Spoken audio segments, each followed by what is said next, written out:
जय हिंद प्यारे दोस्तों, आप सभी का स्वागत है ज्ञानपीठ जीके पॉइंट के इस यूट्यूब चैनल पर। दोस्तों, आरपीएफ, एसआई, एनटीपीसी, रेलवे या एसएससी या कोई इलाहाबाद हाई कोर्ट का आपका एग्ज़ाम हो, उन सबको ध्यान में रखते हुए मैं आपके लिए लेके आया हूँ जीके की मॉक टेस्ट सीरीज़। तो उसी मॉक टेस्ट सीरीज़ में मॉक टेस्ट नंबर 3 आज हम देखेंगे। तो बिना देर के हुए शुरू करते हैं आज का मॉक टेस्ट। पहला प्रश्न आपकी मोबाइल स्क्रीन पर क्या कहता है दोस्तों? पहला प्रश्न कहा गया, किसी मृत प्राय व्यक्ति का गुर्दा लेने के लिए उसे किस स्थिति में होना चाहिए? दोस्तों, यदि हम किसी मृत व्यक्ति का गुर्दा लेते हैं तो उसके लिए केवल तंत्रिकीय प्रकारों का अवसान होना चाहिए। ऑप्शन ए इसका सही जवाब है, तंत्रिकीय प्रकारों का अवसान। ठीक है दोस्तों हम बात करें गुर्दे की, तो अगर आपसे पूछा जाए कि जो किडनी या गुर्दा होता है इसकी स्ट्रक्चरल यूनिट क्या होती है, तो आप याद रखना नेफ्रॉन। नेफ्रॉन ये गुर्दे की संरचनात्मक और कार्यात्मक इकाई होती है। आपसे बहुत पूछा जाता है कि नेफ्रॉन कहाँ पाया जाता है, तो आप बताएंगे गुर्दे में पाया जाता है। ठीक है दोस्तों, याद रखना। और अल्ट्रा फिल्ट्रेशन कहाँ होगा, तो गुर्दे में होता है। तो इसका सही जवाब होगा आपका ऑप्शन ए। नेक्स्ट प्रश्न है आपका, अगला क्वेश्चन, चंद्रमा पर क्या नहीं होने के कारण वहाँ किसी प्रकार का जीवन नहीं है? दोस्तों, चंद्रमा पर जीवन क्यों नहीं है, तो आप सिंपल सी चीज़ बताएंगे कि चंद्रमा पर ऑक्सीजन नहीं है। ठीक है, चंद्रमा पर वायुमंडल भी नहीं है, साथ साथ आपकी जो ऑक्सीजन गैस है वो भी नहीं है। तो इस ऑक्सीजन की अनुपस्थिति के कारण चंद्रमा पर जीवन संभव नहीं है। ठीक है दोस्तों, याद रखिएगा। अच्छा दोस्तों, अगर क्वेश्चन आए कि सबसे पहले चांद पर चढ़ाई कब की गई थी, तो आप बताएंगे 20 जुलाई 1969 को चांद की धरती पर कदम रखा था मानव ने, 20 जुलाई 1969। ठीक है, याद रखना। और चंद्रमा का प्रकाश 1 मिनट 33 सेकंड में धरती पर आता है, तो ये भी आपको याद रखना है। चलिए अगला प्रश्न की ओर बात करते हैं। अगला प्रश्न क्या कहा गया है, लोसूंग एक पर्व है, वह कहाँ मनाया जाता है? दोस्तों, लोसूंग की बात करें तो एक नया साल है और ये सिक्किम का नया साल है। ऑप्शन सी आपका सही जवाब है, सिक्किम। अच्छा, सिक्किम में ना एक त्यौहार और होता है, वो होता है सागा दावा। ये भी बहुत पूछा जाता है, सागा दावा त्यौहार कहाँ का है, तो सिक्किम का। और सिंघी छम यहाँ डांस किया जाता है, कौन सा है, सिंघी छम डांस, तो ये भी सिक्किम में किया जाता है। तो ये भी आप याद रखेंगे। लूसोंग पर्व कहाँ है, तो सिक्किम में है। ठीक है दोस्तों, याद रखिएगा। दोस्तों, भारत में सबसे कम आबादी किस राज्य की है, तो सिक्किम ही है। और इसकी राजधानी क्या है, गंगटोक। आपसे पूछा जाए तो आप याद रखिएगा कि गंगटोक किस राज्य की राजधानी है, सिक्किम की। चलिए अगले प्रश्न की ओर बात करते हैं। यहाँ मैं आपको बता दूं, केरल लिखा गया है। भारत में मसालों का बगीचा किसे कहा गया, केरल को। और केरल का नया साल क्या कहलाता है, विशु कहलाता है। ठीक है, विशु पूछा जाता है आपके एग्जाम में, याद रखिएगा। नेक्स्ट है अगला प्रश्न, क्वेश्चन संख्या 4, वह कौन सा पदार्थ है जिसके लिए भारत आयात पर सर्वाधिक राशि खर्च करता है? दोस्तों, भारत सबसे ज़्यादा जो हम चीज़ मंगाते हैं जिस पे सबसे ज़्यादा पैसा खर्च होता है वो है हमारा पेट्रोलियम। कच्चा पेट्रोलियम पर सबसे ज़्यादा आयात किया जाता है। ठीक है दोस्तों, याद रखिएगा। अच्छा दोस्तों, मैं आपको एक चीज़ बताऊं, क्या भारत में कोई ऐसा बैंक भी है जो आयात निर्यात बैंक कहलाता है? हाँ, याद रखिएगा, एग्जिम बैंक। तो आयात निर्यात बैंक, जिसको एग्जिम बैंक कहा जाता है, ये मुंबई में है। और इसकी स्थापना कब हुई थी, 1982 में। याद रखना, आयात निर्यात बैंक, एग्जिम बैंक, ये मुंबई में है और इसकी स्थापना 1982 में हुई थी। तो भारत सबसे ज़्यादा पैसा किस पे खर्च करता है, कच्चे पेट्रोलियम पे खर्च करता है। ठीक है दोस्तों, एक चीज़ मैं बता दूं, जो पेट्रोलियम होता नहीं अपसारी चट्टानों से मिलता है, अपसारी चट्टानों से पाया जाता है, याद रखिएगा। अगला प्रश्न, मैरी क्यूरी को 2 भिन्न भिन्न नोबेल पुरस्कार किन किन श्रेणियों में मिले थे? दोस्तों, मैरी क्यूरी की बात करें तो मैरी क्यूरी को एक भौतिकी में मिले थे और रसायन में। तो जवाब होगा आपका ऑप्शन ए, भौतिकी और रसायन। ठीक है दोस्तों, अगर नोबेल पुरस्कारों की बात करें तो ये 1901 में शुरू किए गए थे। और ये नोबेल पुरस्कार 6 क्षेत्रों में मिलते हैं, जिसमें भौतिकी, रसायन, मेडिसिन, लिटरेचर, पीस, इकोनॉमिक्स। ठीक है, ये सब आप याद रखिएगा। तो मैरी क्यूरी को भौतिक और रसायन दोनों क्षेत्रों में नोबेल मिला है और नोबेल पुरस्कारों की शुरुआत 1901 में हुई थी। अच्छा, कौन से देश में दिए जाते हैं नोबेल पुरस्कार? देखो, शांति का नोबेल तो मिलता है नॉर्वे की राजधानी ओस्लो में, लेकिन बाकी सारे स्वीडन में मिलते हैं। नेक्स्ट प्रश्न, अगला क्वेश्चन, उस नेटवर्क टोपोलॉजी का नाम क्या है जिसमें प्रत्येक संभावित नोड में द्विदिशीय कणियाँ होती हैं। तो दोस्तों कौन सी टोपोलॉजी होती है? वो होती है आपकी मेस। ऑप्शन डी आपका सही जवाब है, मेस। नेक्स्ट प्रश्न है आपका, लेन, LAN किसका लघु रूप है? तो लेन मतलब local area network. Option D आपका सही जवाब है, लोकल एरिया नेटवर्क। अच्छा, एक बैन भी होता है आपका, है ना, बैन, वाइड एरिया नेटवर्क भी होता है। ठीक, नेक्स्ट है आपका अगला प्रश्न, सूखी बर्फ निम्नलिखित में से क्या है? दोस्तों सूखी बर्फ जो होती है ना, वो ठोस CO2 होती है। इसका सही जवाब क्या होगा आपका? ठोस carbon dioxide. Option option C, ठोस कार्बन डाइऑक्साइड, इसको सूखी बर्फ कहा जाता है। ठीक है दोस्तों, याद रखना। अच्छा, मैं बताऊं पौधों के लिए जीवनदायिनी गैस कौन सी है? तो आप याद रखना, पौधों के लिए जीवनदायिनी गैस CO2 होती है, कार्बन डाइऑक्साइड। नेक्स्ट है अगला प्रश्न, निम्नलिखित में से कौन सी किसी बात्य भट्टी में धातुमल के रूप में प्राप्त किया जाता है? दोस्तों बात्य भट्टी में जो मिलता है ना हमें, वो कैल्शियम सिलिकेट मिलता है। ये एक प्रकार का स्लैग होता है। स्लैग मतलब क्या होता है? धातुमल, है ना, अपशिष्ट चीज़ होती है। तो कैल्शियम सिलिकेट ये बात्य भट्टी में पाया जाता है। ठीक है दोस्तों, याद रखिएगा। चलिए अगले प्रश्न, जब हाइड्रोजन गैस को उच्च दाब के क्षेत्र से निम्न दाब के क्षेत्र में प्रसारित किया जाता है तो उस गैस के तापमान पर क्या प्रभाव पड़ता है? दोस्तों जब आप हाइड्रोजन गैस को उच्च दाब से निम्न दाब की ओर भेजेंगे तो उस क्या होगा? उसके तापमान पर क्या प्रभाव पड़ेगा? अचानक कम हो जाएगा। ऑप्शन डी आपका सही जवाब है, अचानक कम हो जाता है। अच्छा, हाइड्रोजन के बारे में एक चीज़ याद रखना, भविष्य का ईंधन कहा जाता है इसे। भविष्य का ईंधन किसे कहा गया? तो हाइड्रोजन गैस को भविष्य का ईंधन कहा जाता है। ठीक है, याद रखिएगा। नेक्स्ट प्रश्न, अगला क्वेश्चन, वह कौन सी औषधि है जो दुश्चिंता को कम करती है और शांति प्रदान करती है? दोस्तों दुश्चिंता का मतलब आपको नशा का अनुभव कराएगी, तो वो होते हैं आपके प्रशांतक। ऑप्शन ए आपका सही जवाब है, ऑप्शन ए प्रशांतक। ठीक है, याद रखिएगा। नेक्स्ट प्रश्न की ओर बात करते हैं, ऊतक किसमें नहीं पाया जाता? ऊतक किसमें नहीं होता? तो आपका सही जवाब होगा ऑप्शन बी, शुतुरमुर्ग में ऊतक नहीं पाया जाता है। ठीक है, शुतुरमुर्ग में ऊतक नहीं पाया जाता, ऑप्शन बी आपका सही जवाब है। तो ये आप याद रखिएगा। नेक्स्ट है आपका, अच्छा अगर आपसे पूछा जाए कि भारत का राष्ट्रीय पक्षी मोर कब बना था? 1963 में। और मैं बता दूं, पक्षियों के हृदय में कितने चैम्बर होते हैं? 4 चैम्बर होते हैं। और ऑर्निथोलॉजी जरूर याद रखना, ये बहुत आता है एग्जाम में। ऑर्निथोलॉजी क्या है? पक्षियों का अध्ययन ऑर्निथोलॉजी कहलाता है। क्लियर, याद रखेंगे।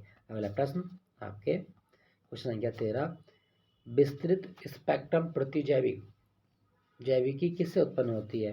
तो दोस्तों स्पेक्ट्रम प्रतिजैविकी की बात करें तो ये मिलती है हमें बैसिलस से। ऑप्शन डी बैसिलस, एक प्रकार का जीवाणु होता है, तो बैसिलस से प्राप्त होती है।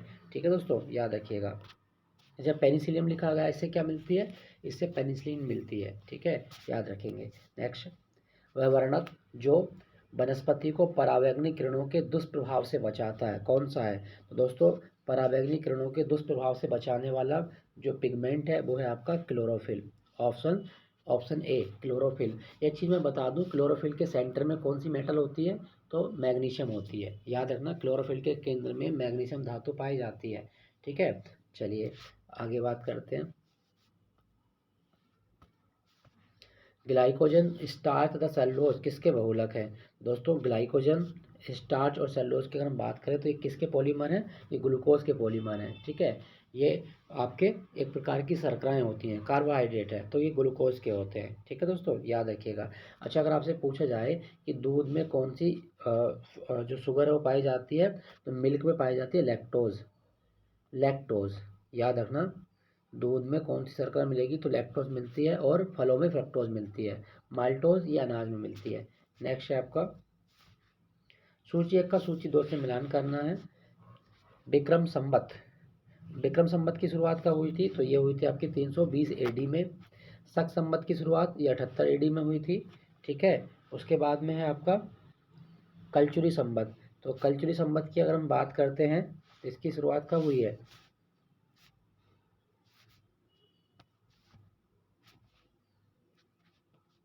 दोबारा देख लेते हैं, विक्रम संवत 320 AD, शक संवत 78 AD, कलचुरी संवत की हम बात करते हैं तो ये 248 AD में शुरू हुआ था। और गुप्त संवत सॉरी उल्टा कर दिया हमने, एक बार दोबारा देख लेते हैं। शक संवत 78 AD, गुप्त संवत 320 AD, ठीक है। विक्रम संवत की बात करते हैं तो विक्रम संवत जो होता है 58 BC में शुरू हुआ था। और उसके बाद में कलचुरी संवत की बात करते हैं तो कलचुरी संवत ये आपका 248 AD में हुआ था। अब सही है, ठीक है। अगर मैं आपसे पूछूं कि जो भारत का राष्ट्रीय पंचांग है वो किस संवत पर आधारित है, तो आप बताएंगे कि भारत में जो राष्ट्रीय पंचांग यूज किया जाता है वो शक संवत पर आधारित है। और शक संवत की शुरुआत किसने की थी? कनिष्क। कुषाण वंश का राजा था कनिष्क, जिसने अपने आप को दूसरा अशोक कहा है। तो कनिष्क के टाइम में शक संवत की शुरुआत हुई थी और शक संवत पर ही भारत का राष्ट्रीय पंचांग आधारित है, ठीक है दोस्तों।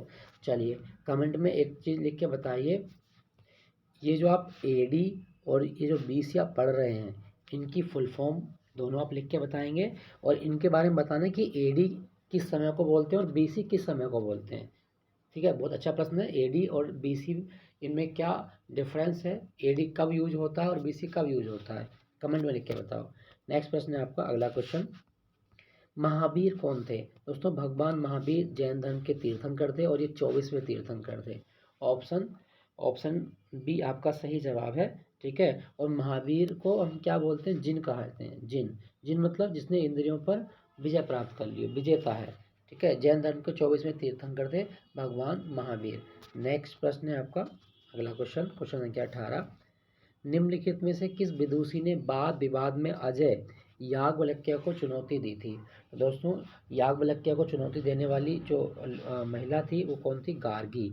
ऑप्शन डी आपका सही जवाब है, गार्गी, ठीक है। चलिए नेक्स्ट प्रश्न,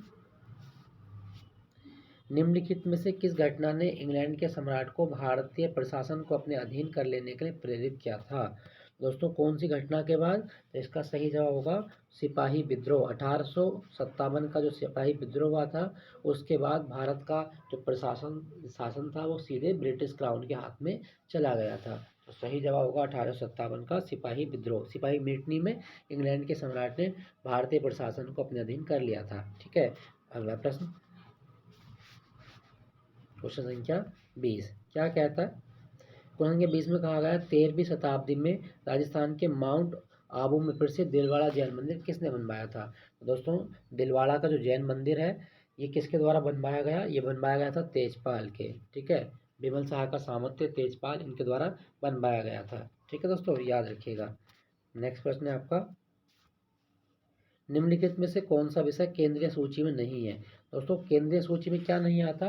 तो इसका सही जवाब होगा आपका ऑप्शन सी, मजदूर संगठन, ये केंद्रीय सूची में शामिल नहीं है। बाकी जनगणना, बैंकिंग, विदेशी ऋण ये सब केंद्रीय सूची में आते हैं, ठीक है। अच्छा सबसे इम्पोर्टेंट आपकी समवर्ती सूची, क्या आपको पता है कि समवर्ती सूची की अवधारणा किस देश से ली गई? ऑस्ट्रेलिया से ली गई है, ओके, याद रखिएगा।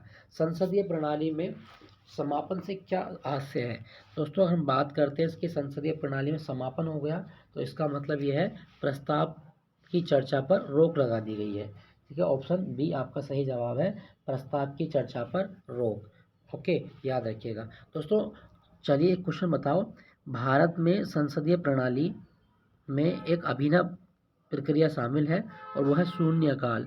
क्या आप बता सकते हैं भारतीय संसद प्रणाली में शून्यकाल कब शुरू हुआ था और शून्यकाल का जो टाइम होता है वो कब से कब तक का होता है? ये भी बताइए कि शून्यकाल में होता क्या है, ठीक है। शून्यकाल की शुरुआत कब हुई, शून्यकाल कब से कब तक का होता है और इसमें होता क्या है, ये आपको बताना कमेंट में।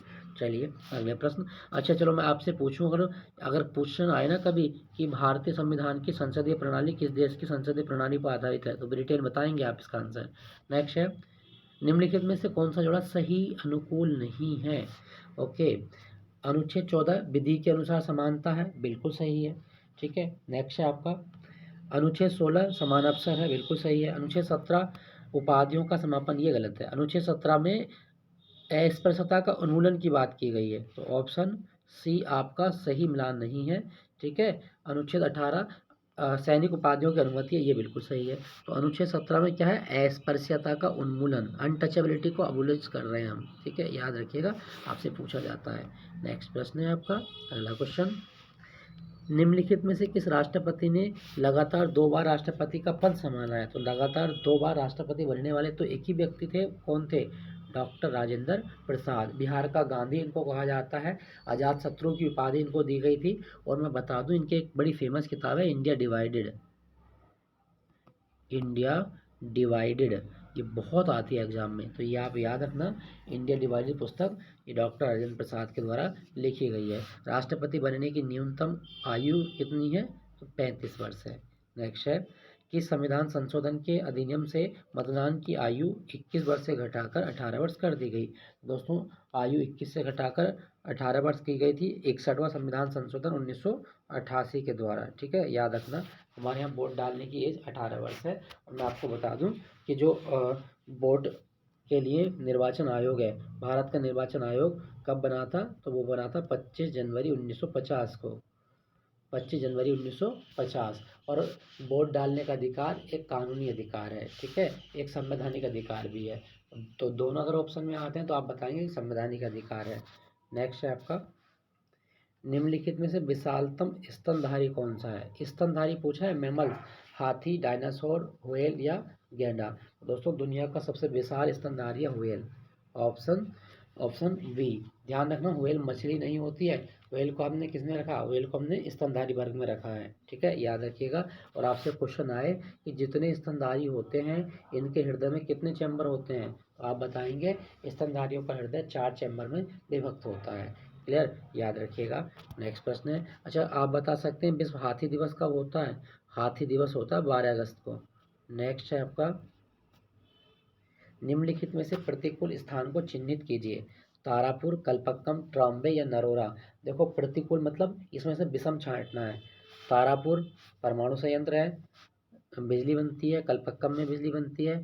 ट्रॉम्बे, ट्रॉम्बे महाराष्ट्र में एक जगह है। ठीक है, तो हमें आपसे पूछा गया था विषम पद को, इसका सही आंसर होगा आपका ट्रॉम्बे। क्लियर, याद रखेंगे। नेक्स्ट है आपका, कौन सा भाग हाथी के गजदंत के रूप में बदलता है? दोस्तों, हाथी के गजदंत के रूप में ये द्वितीय कृंतक होता है। जो हाथी के लंबे दिखने वाले दांत होते हैं ना, वो सेकंड इंसीजर होते हैं, याद रखिएगा। तो सही जवाब है दूसरा, कृंतक। क्लियर दोस्तों, याद रखेंगे। अच्छा, हाथी के पूर्वज क्या कहलाते थे? मैमथ। कभी क्वेश्चन आए, मैमथ जो थे वो हाथी के पूर्वज थे। और भारत में प्रोजेक्ट हाथी की शुरुआत कब हुई? 1992 में। प्रोजेक्ट हाथी 1992। नेक्स्ट प्रश्न, सन 2011 की जनगणना के अनुसार वह कौन सा राज्य है जिसमें पुरुषों और स्त्रियों की साक्षरता में सबसे ज़्यादा अंतर है? दोस्तों, 2011 में सबसे ज़्यादा पुरुष और स्त्री साक्षरता के बीच जो गैप है वो राजस्थान में है। ऑप्शन सी, राजस्थान में। और भारत में सबसे ज़्यादा आबादी वाला राज्य अपना यूपी है। अच्छा, राजस्थान के ना 2-3 डांस याद रखना। एक कालबेलिया डांस बहुत आता है इनका, कालबेलिया, कालबेलिया डांस। और एक आता है आपका घूमर, घूमर। एक सोई सिनी भी बहुत पूछता है। ठीक है, कठपुतली डांस बहुत आता है। तो ये सारी चीज़ें आप याद रखिएगा। दोस्तों, यहाँ लिखा गया है मध्य प्रदेश। मध्य प्रदेश के 3 डांस याद रखना, एक मटकी है, एक मांझ है, एक गिरधा है। तो मटकी, मांझ, गिरधा किस राज्य के डांस हैं? तो ये मध्य प्रदेश के डांस हैं। केरल के तो आप जानते हैं, कली वाले जितने डांस होते हैं वो केरल के होते हैं, जैसे कथकली, कथकली हो गया, पुलिकली हो गया, मरगम कली हो गया, कोलकली हो गया, मतलब कली वाले डांस आपके केरल के होते हैं। नेक्स्ट प्रश्न है आपका, निम्नलिखित में से किसे उत्प्राही द्रव्य माना जाता है? उत्प्राही द्रव्य किसको कहा गया है? सही जवाब होगा आपका ऑप्शन ऑप्शन डी, जीडीआर को। ठीक है, जीडीआर को उत्प्राही द्रव्य माना जाता है। चलिए नेक्स्ट, अगला प्रश्न, क्वेश्चन संख्या 31, जीआईएस किसका लघु रूप है? तो दोस्तों, जीआईएस की बात करें तो ये geographical information system. Option C आपका सही जवाब है, जियोग्राफिकल इंफॉर्मेशन सिस्टम। नेक्स्ट है आपका, निम्नलिखित में से कौन सी नदी हिमालय से पार की नदी है? तो दोस्तों, हिमालय से परे की नदी कौन सी है? सही जवाब होगा आपका सतलज। ऑप्शन सी, गंगा, यमुना और रावी। ठीक है, ये हिमालय से पास से निकलती हैं, जबकि सतलज नदी जो है वो हिमालय से परे की नदी है। Option C. सतलज नदी जो है ना, ये भारत में किस दर्रे से प्रवेश करती है? क्या आप बता सकते हैं? सतलज नदी भारत में किस दर्रे से प्रवेश करती है? कमेंट में लिख के बताओ। हिमाचल प्रदेश का वो कौन सा दर्रा है जिसमें सतलज नदी प्रवेश करती है? ठीक है, चलिए नेक्स्ट प्रश्न आपका,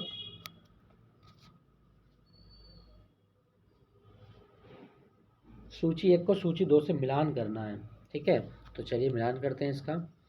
आपको बताना, उष्ण कटिबंधीय सदाहरित वन ये जो होते हैं ये शिलोंग में पाए जाते हैं। ऑप्शन ए जो है वो 2 से मेल खाता है। मानसून, मानसून की अगर हम बात करते हैं, मानसून ये नीलगिरी से टच होगा। संतुलित, संतुलित जो है वो शिवालिक से टच होगा। ठीक है, संतुलित वनस्पति ये शिवालिक रेंज में मिलती है। उसके बाद मैंग्रोव वनस्पति कहाँ मिलेगी, तो ये सुंदरवन में मिलती है। तो इसका आपका बनेगा 2, 4, 1, 3। ठीक है, ऑप्शन ए ही आपका सही जवाब है। ठीक है दोस्तों, दोस्तों अगर आपसे पूछा जाए कि मानसून शब्द किस भाषा का शब्द है, तो अरबी भाषा के मोहसिन शब्द से मानसून शब्द की उत्पत्ति हुई है। ठीक है दोस्तों, यहाँ लिखा गया नीलगिरी। नीलगिरी की जो पहाड़ी है ना, इनकी सबसे ऊंची चोटी है डोडा बेट्टा, तमिलनाडु में है। और नीलगिरी की पहाड़ी पर पश्चिमी घाट और पूर्वी घाट की पहाड़ियों का मिलन होता है। तो ये पश्चिमी घाट है और ये पूर्वी घाट है। पूर्वी घाट और पश्चिमी घाट की पहाड़ी नीलगिरी पर मिलती हैं। याद रखना, नीलगिरी की सबसे ऊंची चोटी क्या है, तो वो है आपकी डोडा बेट्टा। नेक्स्ट प्रश्न आपके स्क्रीन पर क्या कहता है, नागार्जुन सागर परियोजना किस नदी पर अवस्थित है। दोस्तों नागार्जुन सागर परियोजना की बात करें तो ये आंध्र प्रदेश में है और ये कृष्णा नदी पर है। ऑप्शन ए आपका सही जवाब है, कृष्णा नदी। क्लियर दोस्तों, याद रखना। अच्छा दोस्तों, अगर आपसे पूछा जाए कि हीराकुंड बांध किस नदी पर है, तो आप बताएंगे महानदी पर है। ठीक है, सतलज नदी पर कौन सा बना है, तो वो है आपका भाखड़ा नागल बांध। ठीक है, याद रखिएगा।